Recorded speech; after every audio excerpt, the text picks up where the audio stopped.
Hello there. Hi, and welcome to my house. Woo-hoo! All right. If you are new here, welcome. If you are a returning viewer, welcome back. My name is Victoria Heeks Knight, and I am going to be your host today here on Hockey Talk. We'll be covering two games, so either this video will go a little bit longer than usual, or I'll get it done in one, or we'll we'll be looking at two videos. Only time will tell, and hopefully I've got my fingers crossed it'll only be one video. All right, as I said in my intro, we're going to be covering two games today. The first game we're going to be covering is going to be Kings versus Canes. It was a hard loss from the it was a hard loss. Let's say that. It was a very hard loss. Yeah. Yep. It was a hard loss. It was the first loss in 8 games. End of a winning streak. Rip. That's all I can say. Rest in peace. All right. I don't have a lot to say about that game. Not only was it a loss, but one of our best players got injured in it, and also I don't think we played the best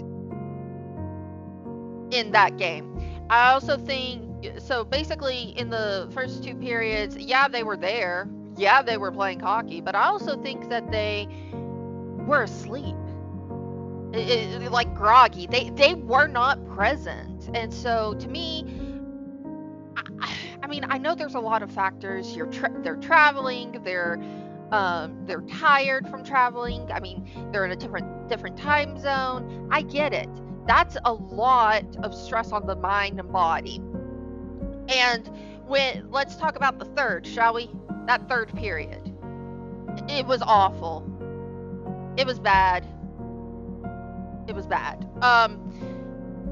To put it bluntly, I'm not trying to hound on anyone. I'm not trying to point fingers. It's just y'all play so much better than you did. So basically, in the third, Seth Jarvis did get injured, and I was watching from the comfort of my own home, so the broadcast might have, you know, been more difficult to see, or because of the angles they chose to use, it might have been difficult to see exactly what was going on. But basically, from what I saw from the comfort of my own home, it was that this hand is Seth, okay? Seth Jarvis, this is the Kings player, and basically they were doing this, they did this, and when this happened, Seth Jarvis's head turned to the side, the blade of the stick went like this, and then he lost his footing and slammed the back of his head and his whole back up against the boards. Now, I give props to the head trainer and Sebastian Aho and his teammates that instantly went to check on him because he did not get up. And typically, Seth Jarvis is one of those players that even if he hits the boards, he's going to be like, no, let's keep going. So for him to lay there on the ground, on the ice the way he did, we all knew that something was wrong. We also knew it was that it was bad enough for him to go to the locker room because we saw him go to the locker room. It was a struggle to for him to get off the ice. The next thing that I would say is the Kings, they did play well. They kept the pressure on and they were making interceptions, passes, and they were finding the goal. The final score that would be 7-2, Kings winning. Not good. A painful loss. Not the outcome that those of us for not the outcome we want as Canes fans, but it was a hard fought battle on both sides. All right, now let's get to the game that was more of a battle. Pre-game, Canes versus Ducks. There was an interview that was aired on the live broadcast with head coach Rod Brindamore. I agree with this man. He was not happy with the third in the Kings game. Seth Jarvis getting hurt, and then from there it was. Ugh. All right, I'm done harping on the Kings game and that third period. It's in the past. Moving on. All right. Pre-game interview, which was done live with Rod Brind'Amour. He was asked about his lineup. Very important. Is Jarvis going to be playing? Is Svechny back? These are two big pieces to your game. And basically, Rod said no Svechny yet. He's traveling and still practicing, but he's not quite ready. And then the other thing would be Jarvis. To my surprise, he was in warm-ups. Now, I'm going to preface this and say, I am not a hockey player. I am not Seth Jarvis. I am not Rod Brind'Amour. I am not on the training staff. I am not a doctor. I am, however, someone who has experienced sports injuries before. And I understand that mentality of, I gotta get back out there. And I am not speaking for anyone. I'm just saying, in my mind, that's a fast turnaround for the kind of hit he took.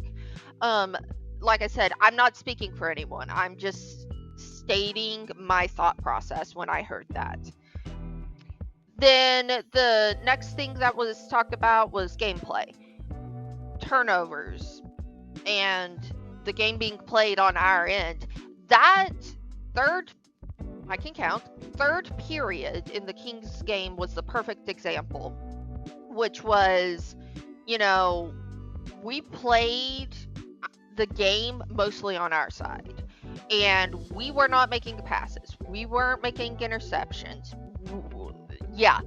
And Kochetkov, who is a very talented goalkeeper, I think there was so much traffic on the ice in front of him, he couldn't goalkeep. And so that's based off of what I saw watching the game. Watching the Kings game. All right. He was also asked about,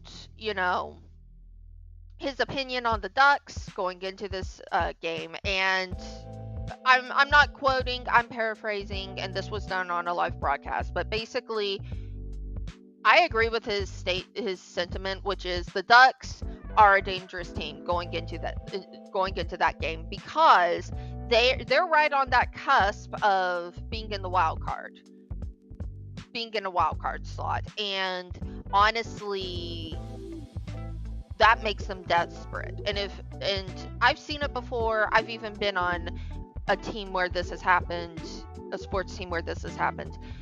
Desperate teams and determined teams still do what they can and whatever they have to do to win when they've got that much going on. And long story short, basically that was the sentiment.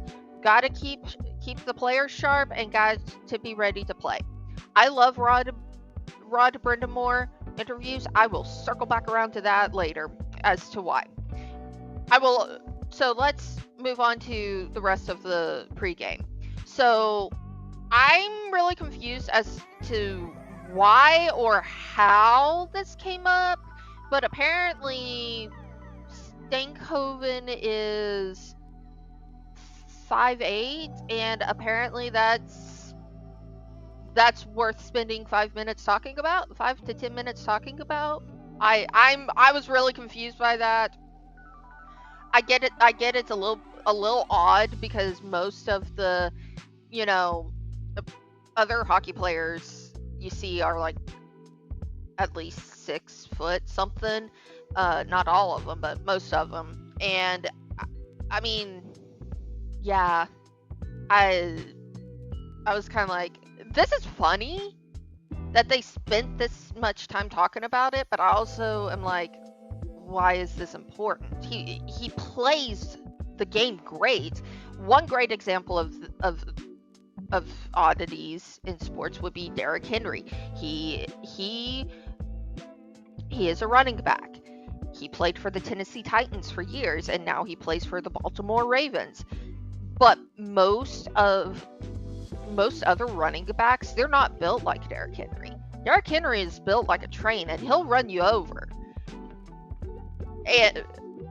But if you look at other running backs, they're smaller. They're not as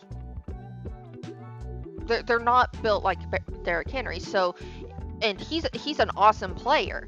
So my question is, why does it matter? Size doesn't matter in this as long as you can play. Now, if you were going to compare him to compare his stats, that's different. But I don't know. I thought it was weird and kind of funny that they did that. I have mixed feelings about it. Yeah. What? Yeah. I don't know. Anyway, then it was one thing that was thrown out there was the Canes only gave up 10 goals in 8 games, which is awesome. Jarvis was confirmed to be in warm-ups. Jankowski has been doing very well at finding the goals and actually sinking the puck into the net, and that's awesome. Orlov is back and playing. I think he's still finding his footing again. I think it's not going to take as long as, say, a new player, because he's played with these guys for a while now. But he's been out for a while, and I think it was really demonstrated in the Kings game that he's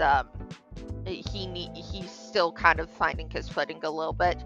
There was a pre-game interview with Blake for the Carolina Hurricanes, where he talked about his childhood and growing up with his dad, who is Blake Johnson, Johnson Blake. Wow, Jason Blake. I will get the right name eventually. Jason Blake, who also played in the NHL for a number of years, and he talked about, how his father has mentored him and, has really encouraged him to shoot for the stars and be looking to where he's at now. Now, let's get to the game. The meat of it. The meat of it all. Alright, first period. Both teams came out swinging for the fences. There was a lot of aggression. The gameplay was fast and precise. Lots of interceptions, lots of complete passes. Awesome. Number 48, Martinook took the first shot attempt in the first. It was a beautiful shot attempt, but their goalie was on it. Jarvis came back and played in this game after the massive hit in the Kings game. From what I saw, he was playing, but he wasn't getting in the thick of things. So we'll have to see. Orlov takes a shot, and there was quite the save by the Ducks goalie. I will talk about the goalies in a little bit.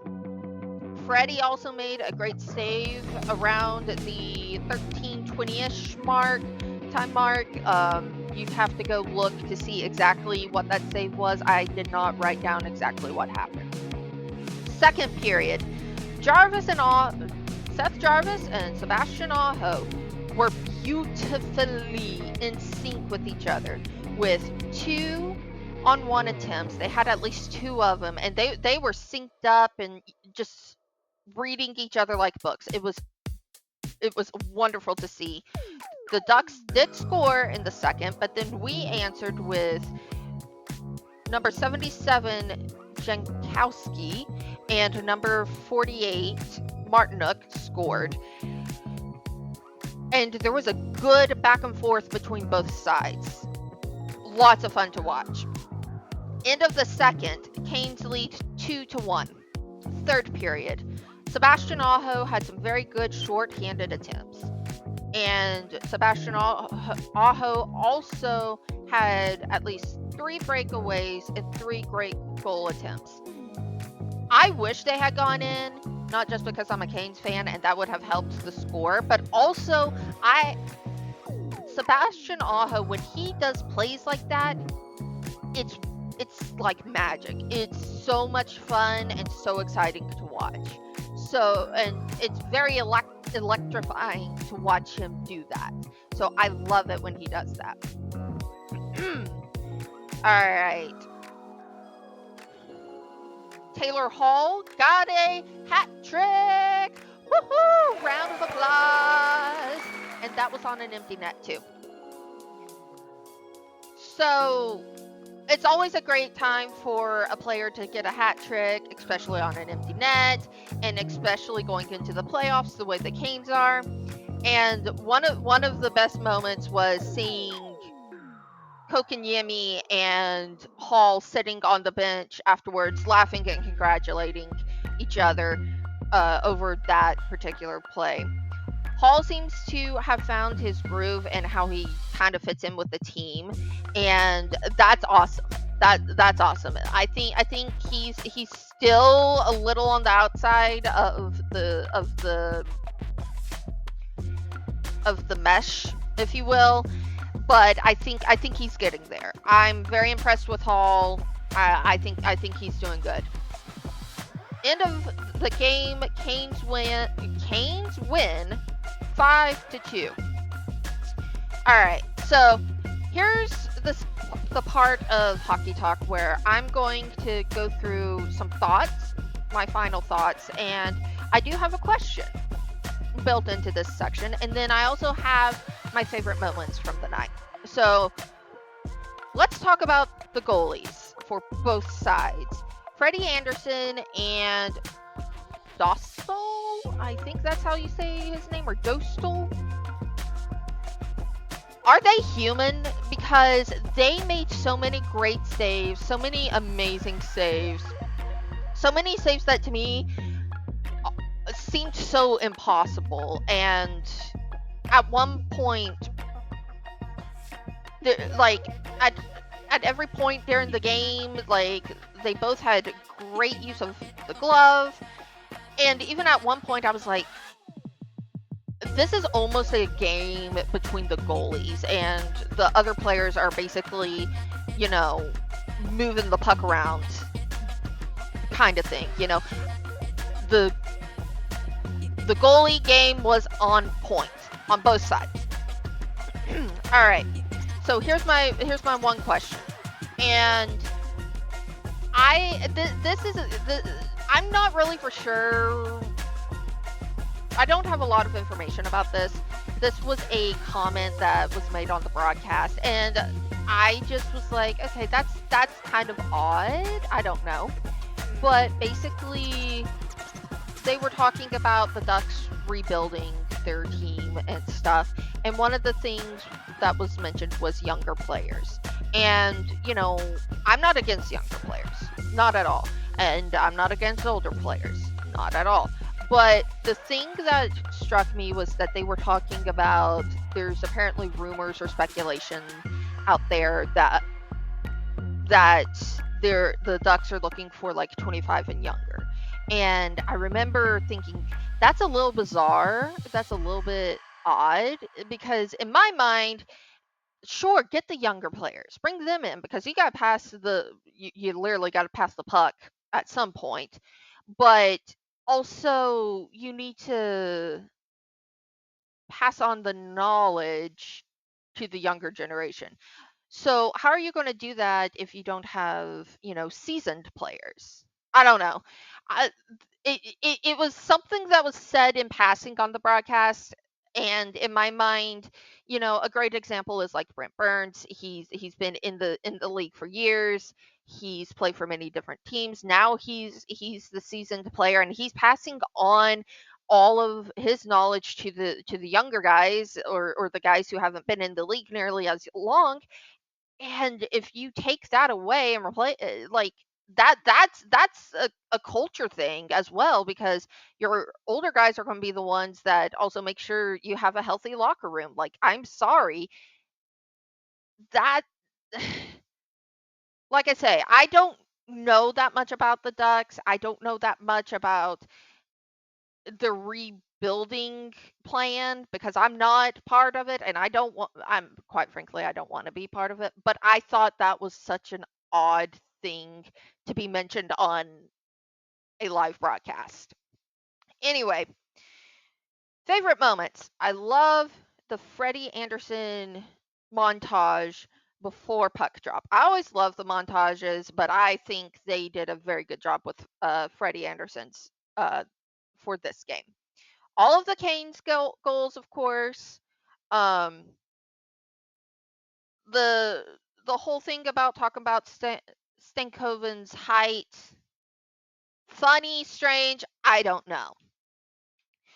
Uh, Seth Jarvis being back on the ice, and Rod Brind'Amour interviews. I love Rod Brind'Amour interviews because he's very very much like a teacher, and I feel like he's teaching us about the way he wants the game played and how he coaches and how he interacts with people. One of my favorite things he does is he uses people like the guys' nicknames, and I think that's awesome. That makes it more personable, and it and I love it when we get glimpses of that of people being personable, and it's just a great experience or a great moment.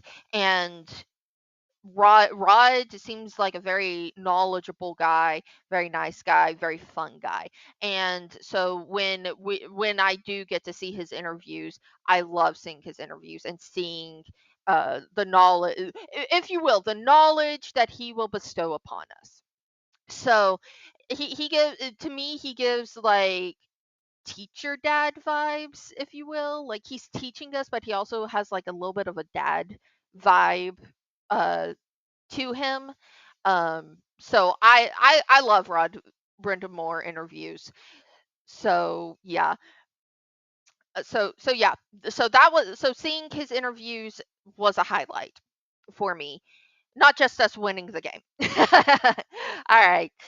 And then my other favorite little moment was the fact that towards the end of the game, there was a commercial break, and we cut, and the camera cut back to uh you know the broadcast, and they showed video of seals somewhere in California trying to get up on a buoy, and they talked about it for like 5-10 minutes.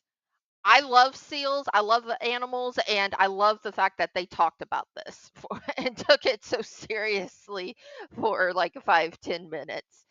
So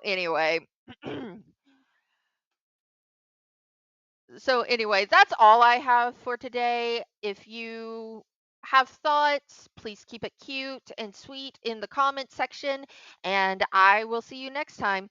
Again, my name is Victoria Heeks Knight. I am your host of Hockey Talk. Thank you so much for coming to my house. Bye.